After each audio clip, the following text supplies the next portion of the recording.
Hello class tenth. वैसे student जो ninth class में हैं और टेंथ में जाने वाले हैं वो भी ये वीडियो देख सकते हैं, और वे स्टूडेंट जो मार्च में एग्ज़ाम देने वाले हैं टेंथ का 2025 में वो भी ये वीडियो देख सकते हैं। यानी कोऑर्डिनेट ज्योमेट्री का वीडियो दोनों स्टूडेंट यानी दोनों प्रकार के स्टूडेंट के लिए बहुत इम्पॉर्टेंट होने जा रहा है। और अभी जो मार्च में एग्ज़ाम देंगे उनका एक ब्रीफ रिवीजन हो जाएगा कोऑर्डिनेट ज्योमेट्री का। कोऑर्डिनेट ज्योमेट्री होता क्या है? तो सबसे पहले अगर हम लोग कोऑर्डिनेट ज्योमेट्री का बात करेंगे तो ये ब्रांच है किसका? तो मैथमेटिक्स का।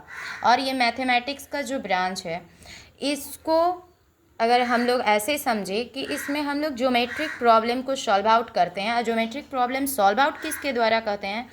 तो अलजेब्रा के द्वारा कोऑर्डिनेट सिस्टम में। यानी कोऑर्डिनेट सिस्टम में हम लोग ज्योमेट्रिक प्रॉब्लम जो भी है उसको सॉल्व आउट करते हैं अलजेब्रा के द्वारा। अब अलजेब्रा आप समझते हैं कि एक्स वाई जहाँ पे भी यूज कर लीजिए अलजेब्रा हो जाता है, ठीक है। अब जो है कोऑर्डिनेट ज्योमेट्री में पहला हम लोग देखेंगे कि जो एक कार्टेशियन प्लेन होता है, नाइन्थ क्लास में आपने देखा होगा कि एक कार्टेशियन प्लेन होता है जो एक्स और वाई से फॉर्म्ड होता है। यानी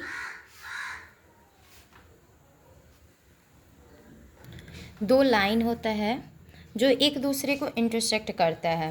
ये हो गया, ये नंबर लाइन है, ये हो गया वाई, यहाँ वाई डैश, इसको हम मानेंगे एक्स और ये हो जाता है एक्स डैश। और जब ये दोनों लाइन यानी वाई और एक्स जो ये दोनों नंबर लाइन है जहाँ पे इंटरसेक्ट करता है, ये परपेंडिकुलर होता है। यानी ये दोनों जो है एक दूसरे को 90 डिग्री पे इंटरसेक्ट करता है, और जहाँ पे इंटरसेक्ट करता है उसी को हम बोलते हैं ओरिजिन, इसको बोलेंगे ओरिजिन। और यहाँ पे जो है एक्स और वाई, एक्स भी 0 होता है और वाई भी 0 होता है, यानी एक्स और वाई हो गया ये।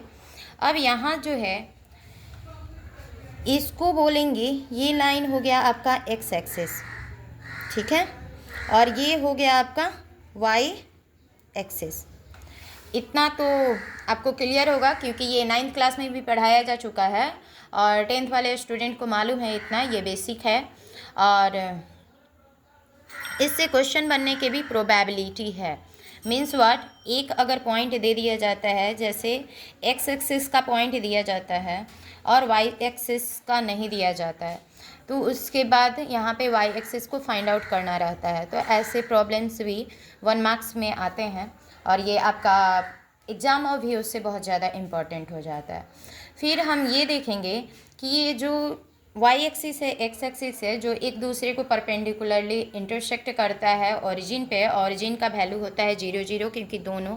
अब यहाँ से अगर एक्स एक्सिस पे एक्स एक्सिस अगर दे रखा हो, मान लेते हैं कि एक्स एक्सिस जो है वो 2 दिया हो, ठीक है ना, तो वाई एक्सिस आपको फाइंड आउट करना होता है। वाई एक्सिस तो क्या करेंगे आप, तो यहाँ से ओरिजिन से फाइंड आउट करते हैं। और इसको फाइंड आउट करने के लिए हमको डिस्टेंस फार्मूला को जानना ज़रूरी होता है। तो डिस्टेंस फार्मूला जानने से पहले हम ये देखेंगे कि ये जो इंटरसेक्टिंग लाइंस है ये इनको कितनी पार्ट में बांट रहे हैं। तो 4 पार्ट में। ये पहला पार्ट हो गया, ये दूसरा, यहाँ पे ये तीसरा पार्ट है और ये वाला हो गया 4th पार्ट।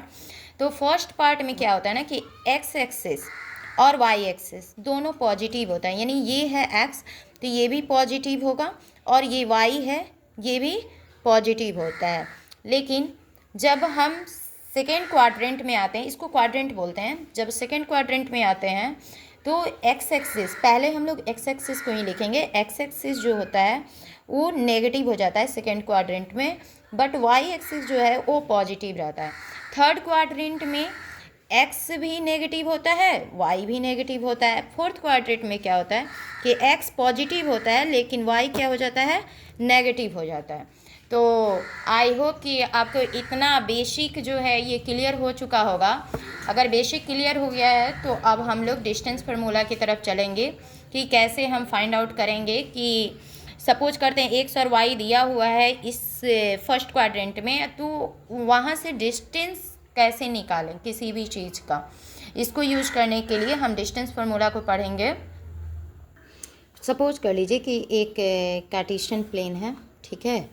कार्टेशियन प्लेन में जैसे कि ये y है, ये y डैश, ये x हो गया और ये वाला x डैश हो गया। अब दो पॉइंट है, एक है P और एक है Q, ठीक है। तो एक हो गया P, एक Q, और P का जो कोऑर्डिनेट पॉइंट है वो हो गया x1 y1, और इसका Q का हो गया x2 y2, ठीक है। और ये जो है ये जो है डिस्टेंस P से Q तक का डिस्टेंस को निकालना है।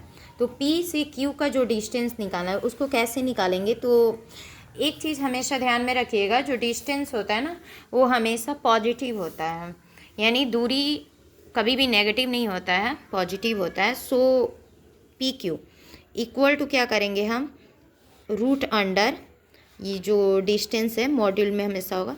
सो PQ इक्वल टू हो जाएगा x2 minus x1 whole square plus y2 minus y1 और इसका होल स्क्वायर। ये जो है ये डिस्टेंस फार्मूला है।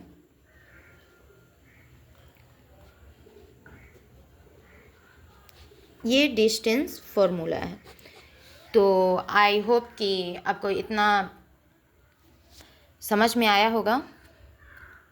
अब एक चीज़ और यहाँ देख सकते हैं, मान लेते हैं कि कोई पॉइंट को हम ओरिजिन से कर रहे हैं, तो ओरिजिन का तो 0 0 होता है, मान लेते हैं यही है P, इसी से कर रहे हैं, इसका हमको डिस्टेंस चाहिए, और इसको मान लेते हैं OP का डिस्टेंस चाहिए, यानी ओरिजिन से डिस्टेंस अगर फाइंड आउट करना है तो OP इक्वल टू क्या होगा, रूट अंडर है ना x1 माइनस 0, क्योंकि ओरिजिन पे x और y दोनों का वैल्यू 0 होता है, ठीक है।